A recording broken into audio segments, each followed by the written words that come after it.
Hello guys, welcome back to my YouTube channel Sridevi చిత్రాలు. Already మీరు తమ్నెల్లో చూసే ఉంటారు. నేను తిరువన్నమలై అంటే అరుణాచలం వెళ్ళాను, అది కూడా సోలోగా. ఇది నా ఫస్ట్ సోలో ట్రిప్ అనమాట. ఆల్రెడీ నేను లాస్ట్ ఇయర్ అక్టోబర్లో వెళ్ళాను అండ్ అనుకోకుండా ఈ ఇయర్ కూడా దగ్గర అక్టోబర్లోనే. సో 1 ఇయర్లో 2 టైమ్స్ వెళ్ళడం చాలా బ్లెస్సింగ్గా అనిపించింది నాకు.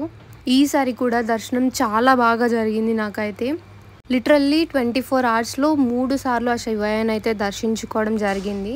నేను లాస్ట్ ఇయర్ వెళ్ళినప్పుడు రమణాశ్రమం, స్కందాశ్రమంకి వెళ్ళడం అసలు కుదరలేదు. బట్ ఈసారి టైం కుదుర్చుకొని మరీ వెళ్ళాను.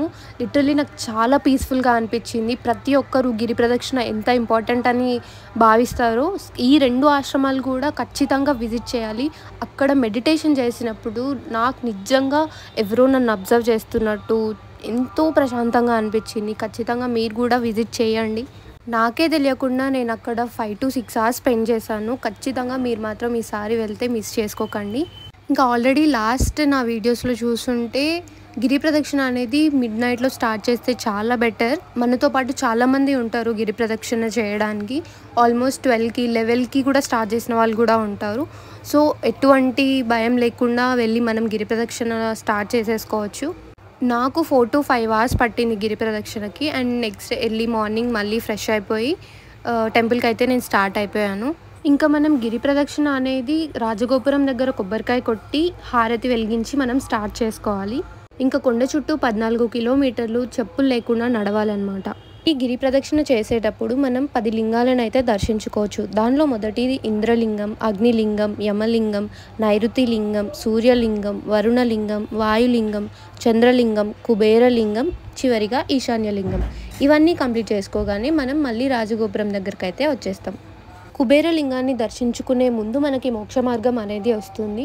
దాని లోపల నుంచి ఎంత లావు మనిషి అయినా పట్టేస్తారు అని ఇక్కడ భక్తుల నమ్మకం. అలాగే దాని లోపల నుంచి వస్తే ఈ 14 కిలోమీటర్ల గిరి ప్రదక్షిణ అనేవి నొప్పులు తెలియవు అని చెప్పేసి ఇక్కడ చాలామంది భక్తుల నమ్మకం. మీరు ఎప్పుడైనా విజిట్ చేస్తుంటే మీకు ఎలా అనిపించిందో నాతో కమెంట్స్లో షేర్ చేసుకోండి. ఇంకా ఇక్కడ అరుణాచలం టెంపుల్లో మనం ఒక ప్లేస్ నుంచి చూస్తే మనకి 9 గోపురాలు కనిపిస్తాయి. అది ఇక్కడ చెప్పుకోవాల్సిన విషయం. నేను టెంపుల్ విజిట్ చేసింది ఫ్రైడే అండ్ సాటర్డే. ఫ్రైడే రోజు నాకు ఒక 1/2 an hour 40 minutesలో దర్శనం అయితే కంప్లీట్ అయిపోయింది. బట్ సాటర్డే రోజు మాత్రం 2 hours పట్టింది దర్శనం అంతా కంప్లీట్ అయిపోయేసరికి. అండ్ చాలా ఎండ్ ఉంది ఆ 2 days మాత్రం. అప్పటి వరకు ఫుల్ వర్షాలు అని చెప్పేసి నేను వెదర్ రిపోర్ట్లు అయితే చూసుకొని వెళ్ళాను అనమాట. బట్ ఆ 2 days మాత్రం ఫుల్ ఎండగొట్టింది. చెప్పడం మర్చిపోయాను, ఒకవేళ గిరి ప్రదక్షిణ 14 కిలోమీటర్స్ మీరు నడవలేరు అనుకుంటే ఇక్కడ మనకి ఆటోస్ కూడా అవైలబుల్గా ఉంటాయి. 600 to 700 అయితే ఛార్జ్ చేస్తారు. కంప్లీట్గా అన్ని లింగాలు చూపిస్తారనమాట. ఈ ఇన్ఫర్మేషన్ మీకు వర్త్ అనిపిస్తే ప్లీజ్ లైక్ చేయండి, షేర్ చేయండి, సబ్స్క్రైబ్ చేసుకోవడం మాత్రం మర్చిపోకండి. ఇంకా నేను బస్లో రిటర్న్ అయిపోయాను. సో ఇది అన్నమాట మన solo trip. Thanks for watching.